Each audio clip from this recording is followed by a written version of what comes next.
The star prosecution witness in the murder trial of George Zimmerman took the stand to recount her cell phone conversation with Trayvon Martin in the moments before he was shot to death, saying the Florida teen said he was being followed by a creepy-ass cracker just before the fatal confrontation. Rachel Jeantel, 19, told jurors she warned Martin to walk away, saying it might be a rapist.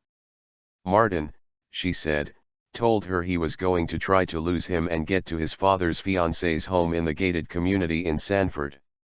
But Jeantel said as she remained on the phone with Martin, the man who was allegedly following him reappeared, prompting the February 2012 confrontation, of which she heard the initial moments. He said, "Why are you following me for?" And then I heard a hard-breathed man come and say, "What are you doing around here?" Jeantel testified she heard Martin's phone headset fall and then Martin say, "Get off."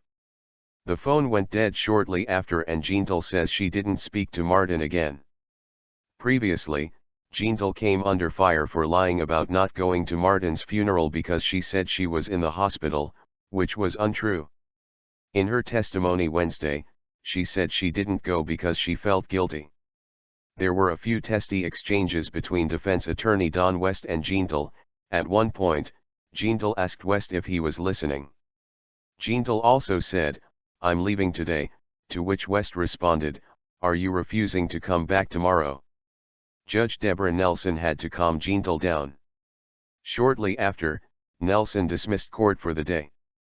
Jeantel is scheduled to return at 9 a.m. Thursday.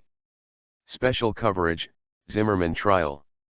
Earlier Wednesday, jurors heard audio recordings of 5 non-emergency calls Zimmerman made to police in the months before the 2012 confrontation with Martin. Zimmerman, 29, who is charged with second-degree murder, called the police close to 50 times over an 8-year period to report such things as slow vehicles, loitering strangers in the neighborhood and open garages. Prosecutors say the dozens of calls show Zimmerman's overzealousness in pursuing people he considered to be suspicious, and his state of mind on the night he shot unarmed teen. The recordings show Zimmerman's ill will, prosecutor Richard Mante said. It shows the context in which the defendant sought out his encounter with Trayvon Martin, he said. In addition to Jeantel and the recordings, jurors heard from several other witnesses for the prosecution Wednesday, including 2 of Zimmerman's neighbors. Neighbor Jane Serdica says she was in a second-floor bedroom of her townhome when she heard scuffling outside on the rainy night. Serdica says she then heard what she believes were a boy's cries for help. "I truly believe the second yell for help was a yelp," said Serdica, who later dabbed away tears as prosecutors played her 911 call. "It was excruciating. I really felt it was a boy's voice." Serdica told the court that before the shooting, she heard an aggressive voice and a softer voice exchanging words for several minutes.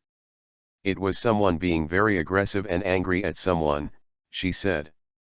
During the struggle, she said, she saw a person in dark clothes on top of the other person.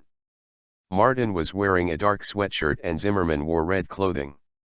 Serdica said she saw the person who was on top get off of the other person after the shot was fired.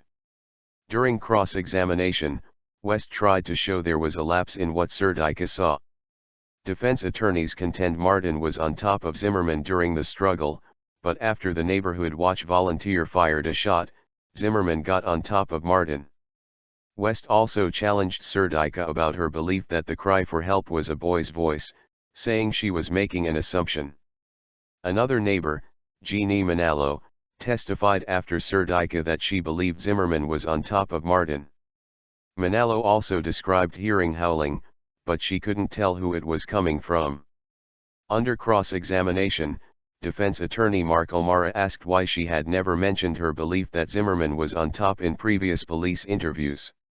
He made her read back a transcript of an interview in which she described only seeing shadows. Zimmerman has pleaded not guilty, claiming he shot the teen in self-defense. Zimmerman could face life in prison if convicted.